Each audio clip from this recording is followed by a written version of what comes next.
Hey, Shalom, Shalom. This is your brother Yashimai from the GMS Atlanta camp. Before I get into this message, I want to start off by giving all praise, all glory, and all honor to Yahweh, Ba'ashem, Yahushai, Ba'ashem, Rakwakidash, and I want to send double honors to the elders and the apostles, the great millstone, and willing teach well. This is going to be a look into the mark, which is 666, mentioned in the book of Revelations 13 and 18. Um, let's get a couple foundational scriptures, and then what this message is going to be is it's going to be looking at those numbers. Um, so let's go ahead and let's get verse 16. This is Revelation 13:16. And he causes all, both small and great, rich and poor, free and bond, to receive a mark in their right hand or in their foreheads. So ultimately, this devil is going to try and imprint himself into you, you know, which is the ultimate form of adultery. It's the ultimate form of fornication. You see, as Israelites, we went off through the fornication of other gods. But this is going to be the ultimate form of fornication when you let this man pierce your skin and write his code into you. So this is verse 18. This is the basis of this message. Here is wisdom. Let him that has understanding count the number of the beast, for it is the number of a man, and his number is six. God, as soon as I get into a message, man. All right. So let's pull up in that. Let's get the Greek on that 666, right?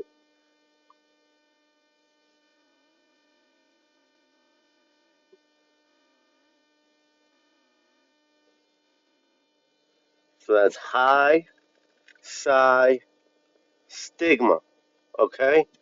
So if you take, if I reject your call one time, it means don't call again. And if you call again, then you're just being a prick. Let's see here.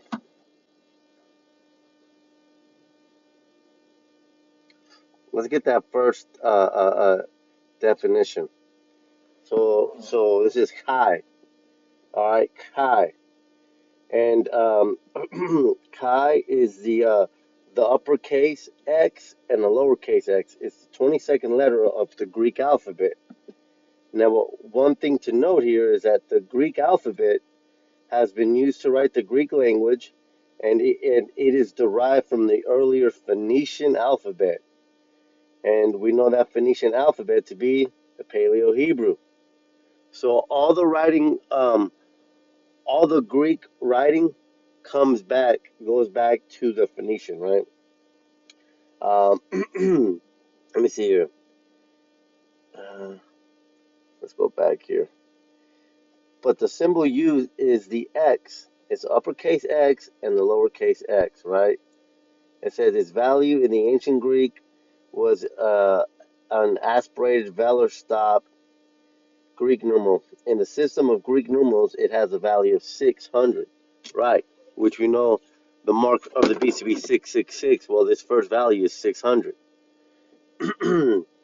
Now, one thing that I do want to point out is when you see this X here, I think that's the next one I had pulled up. X, which is the figure used, right? Is the is the 24th letter of the Latin alphabet used in modern English, right? Now, this is the symbol that's used to represent chi, right? And when you look into the history of X, the history goes back again. It goes back to the Phoenician. So check this out. This is this is the development or the history of X. We know X to be here, but prior to here, it was a samak, right? Let's get the samak. Samak is the 15th letter of the Semitic Abijads, including Phoenician Samek, right?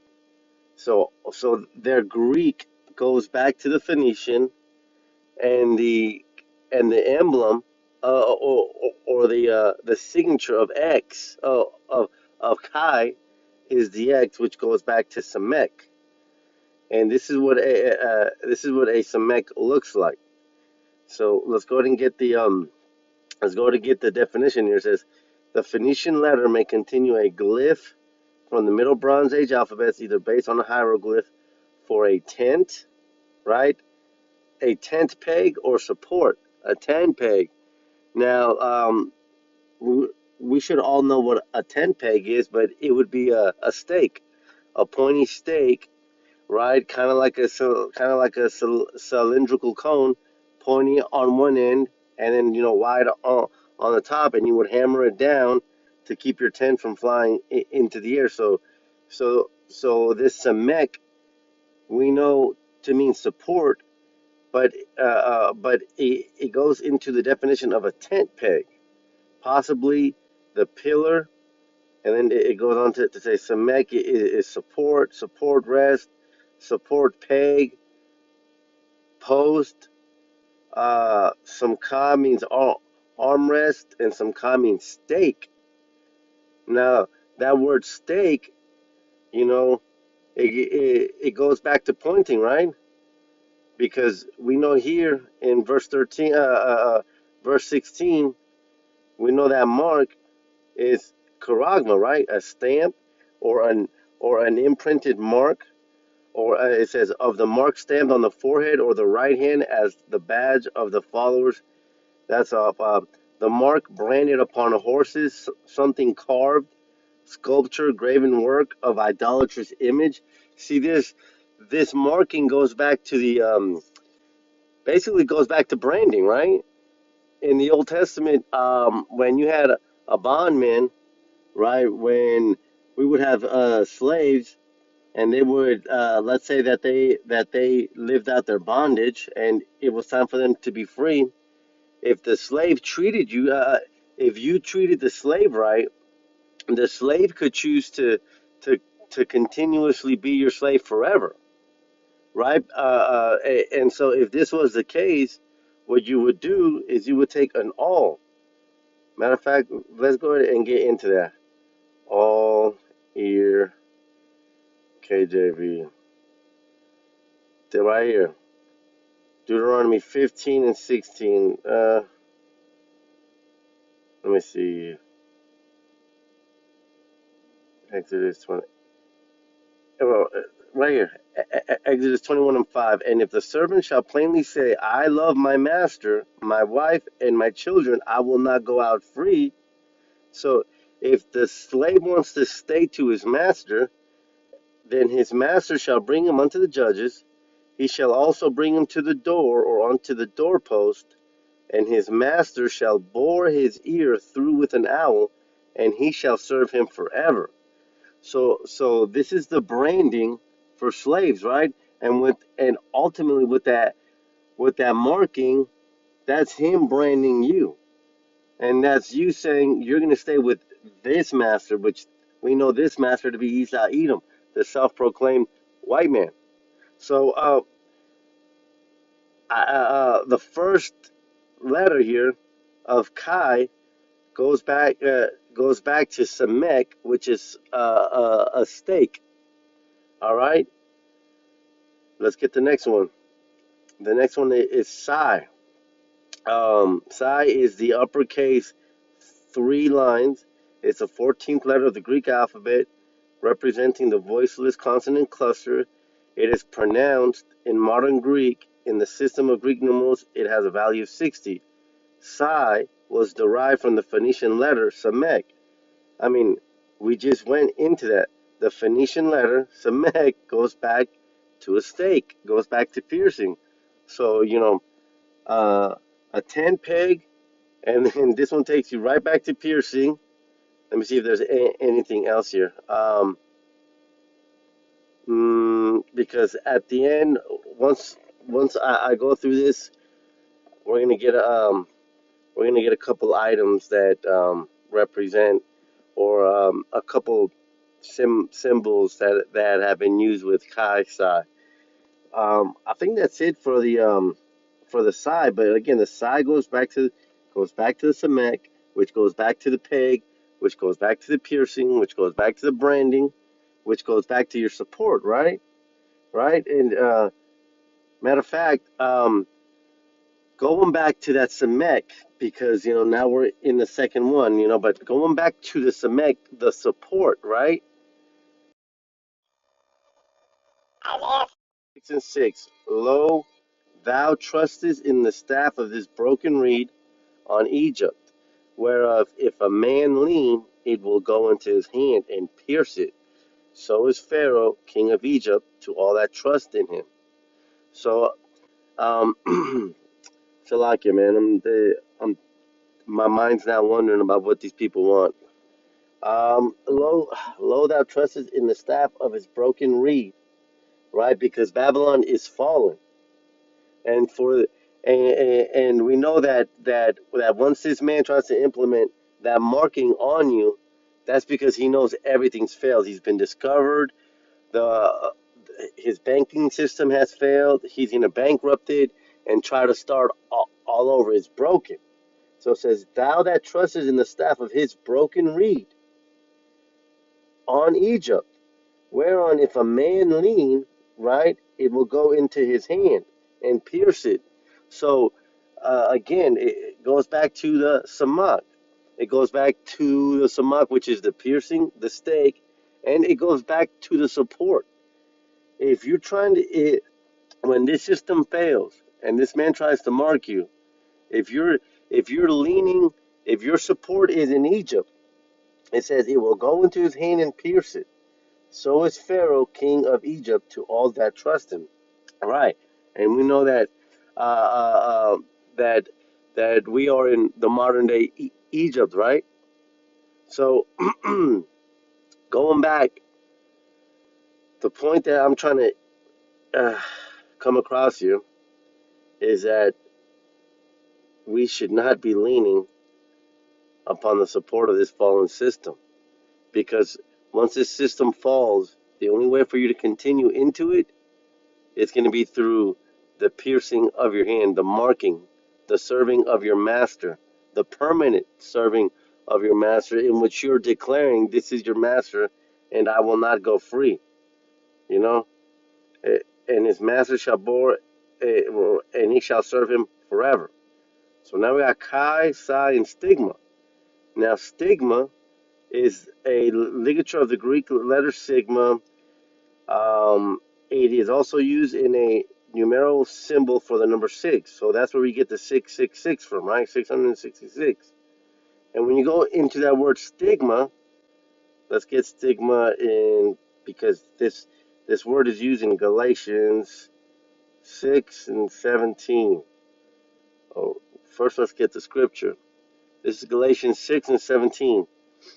For from henceforth let no man trouble me, for I bear in my body the marks of the Most High Yahweh, of Hamashiach Yahweh. And when you go into that word mark, it's stigma. A mark pricked in or branded upon the body. To ancient Oriental usage, slaves and soldiers bore the name or the stamp of their master or commander branded or pricked, cut into their bodies to indicate what master or general they belong to, right? Just like how we read about in the old. And there were even some devotees who stamped themselves in this way with a token of their gods, because ultimately it's a branding, right? And what way? So in every single branding here, in the samak, in stigma, in the stake, all this branding goes into a piercing, right? So, so I mean, other camps teach what different breakdowns for what the mark of the beast is, but as you've just seen, every character goes back to piercing, goes back to cutting, goes back. to a stake, which is a pointy object. But ultimately, it goes back to branding. This man is going to attempt to physically brand you, physically cut into your skin, man. Let's get that word mark back here again because this is going to bring it together. It says to receive a mark, and that's charagma. And when you go into the root word of charagma, it's karax. And that word means, karax means a pale or a stake, a palisade, right? It goes back to Samak. A palisade or a rampart, pales between which earth, stones, trees. It's karax. It says right here karax comes from the root word karaso, which means to sharpen to a point. Through the idea of scratching a stake, a palisade, or a rampart. So this is a sharp object piercing your body, right? I mean, so this is this is very simple, man. I mean, if the spirit is with you, you can see, okay, a cut, piercing, mastership, branding, to sharpen to a point, right? And then one thing that I do want to point out is when you look at the word reed, let's, uh, let's look up reed here. Let's see what a reed looks like. A reed, uh, we can use this one here. A reed goes back. It looks just like this. A canulus, canalis, cumulus.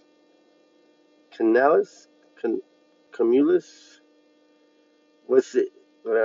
Medical field. Canulus. A, a cannula is a small flexible tube used in the medical field to deliver or remove fluids, provide oxygen, or administer medication. But I'm trying to go back to the symbol of medicine symbol snake. There you go. Right here. This is the reed here. This is the reed. This is the reed right here. Again, pointy stake here. This is the reed for those that lean upon Egypt, man. This is the reed. It's gonna be it's gonna be administered into you medically, man. And then the last thing that I want to get is a couple. Well, I think I had one more thing on Chi right here. Chi, the origin, the letter or origin. The letter Chi comes from the Phoenician letter Samek, which means fish. The Greeks borrowed the letter around 900 BC and named it Chi. The Romans later adopted the X sound from the Chaldean alphabet and the Chi symbol from the Greek alphabet. Not sure what I was trying to get here, but this is this is Chi right here. This is Chi right here, right? This is the X. And is this not the owner of the man that's trying to put this mark uh, into your head? This is Kai right here, man. Another thing, and then one more thing that I wanted to show was Psi. Because when you look at this Psi, check this out. Here is Biden emblem. Let's see where you at. It's right here. Biden Harris, man. Beast system. See, the spirit, all this is by design, man. And the spirit puts it into the mind of these people to give us these symbols. That's why it says, "He that has understanding," you know, or it says, "He that has wisdom," right? It says, "Here is wisdom. Let him no, let him that has understanding." Well, what is understanding? What is the chief foundation of understanding? Is knowing the name, right? And to know the name, we have to be spiritual. We have to have spiritual eyes and we have to have spiritual ears because the Spirit gives us signs. Just as we see, just as when we go through our day and we're driving and we see, four. Yeah. and I call you back.